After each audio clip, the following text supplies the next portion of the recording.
Yes, these are 5 unusual vehicles at the Denver Auto Show. That's not one of them. That is a mobility vehicle that would be perfect for Roman and his walker. What we're going to show you next are 5 unusual vehicles that are featured at the 2014 Denver Auto Show, and it's coming right up.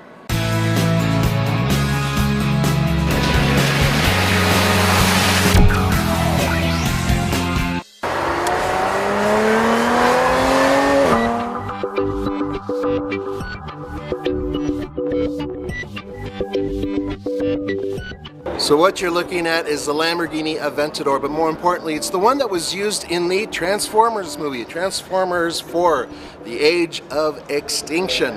And Roman already had a chance to sit inside of it and rev its engine. They won't let me do that because, well, I'm Nathan. But I do know this. Mark Wahlberg stood very close to this very car. So if I stand close to the car, maybe some of that will rub off on me. Probably not. I'm blocking the car. You guys go ahead and look at it.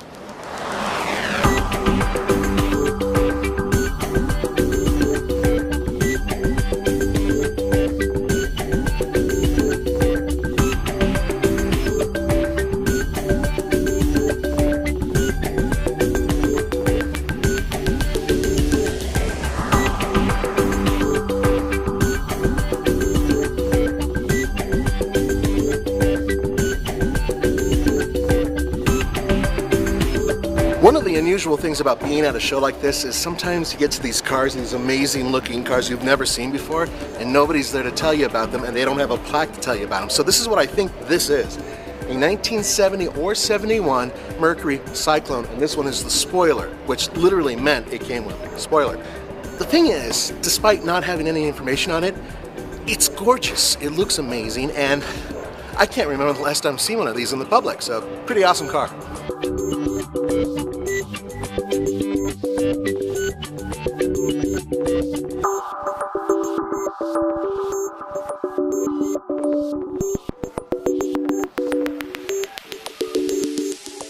Behind me, we have a 3/4 ton Chevy Suburban, and it is a weather station and a broadcasting station all mashed into one vehicle. This is the CBS affiliate in Denver, Colorado.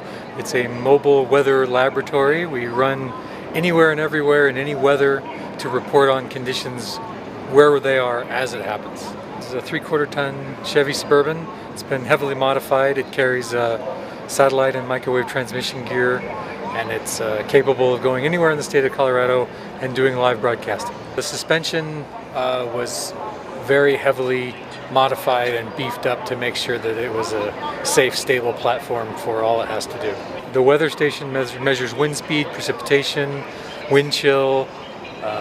We've been in wind gusts up to 70 miles an hour, approaching 70 miles an hour. Wind chill factors at 50 below zero. And we know all that because of the instrumentation on the vehicle. This is a mixture of microwave and satellite transmission gear.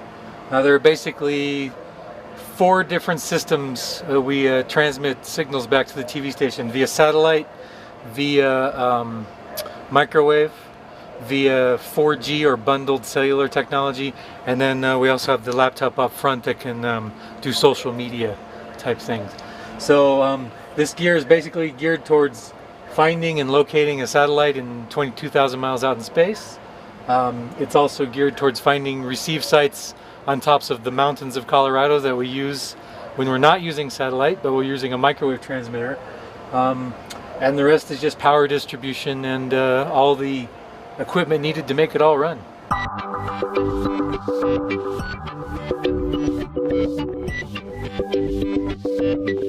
So this is kind of a surprise truck. I didn't expect to see this, and the reason why? It has a 6.6 liter turbo diesel under the hood, which is pretty damn impressive right there. But there's no information about this truck either. But if you know anything about this truck, let us know.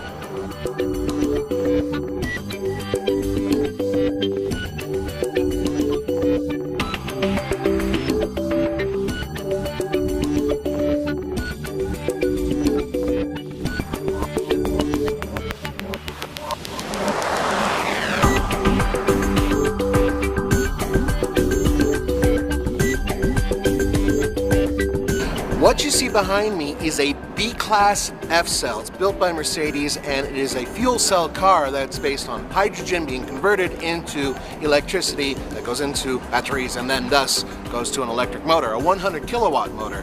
This has a range of 400 kilometers, which actually it's not too terribly bad.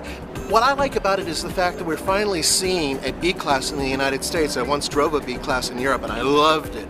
So maybe this is the first step to getting one in the United States.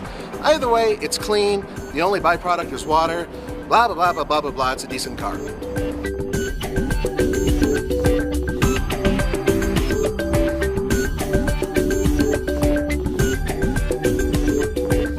So, what you're looking at behind me is something kind of special because it's a modified vehicle.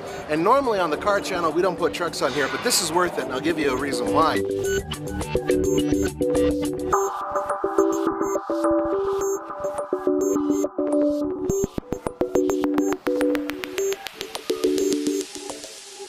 Aside from being highly modified, jacked up, big tires, big shocks, and everything else, it has a Magnuson 510 horsepower supercharged engine under the hood. Yeah, we have a Raptor, but I would love to try that out.